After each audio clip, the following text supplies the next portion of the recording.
മിസ്രിലെ രാജാത്തിയായ മഹദി സുലൈഖ ബീവി നിലാവ് തോൽക്കുന്ന യൂസുഫ് നബിയെ പ്രണയിച്ച അതിസുന്ദരമായ കഥ.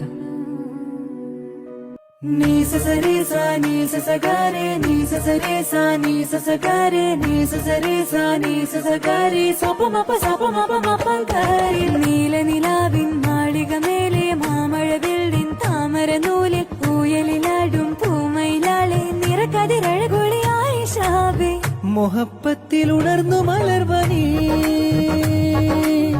മുഹമ്മദ് റസൂൽ വരും വഴി മനസ്സിലെ അതൃപ്പമൊരുക്കിനെ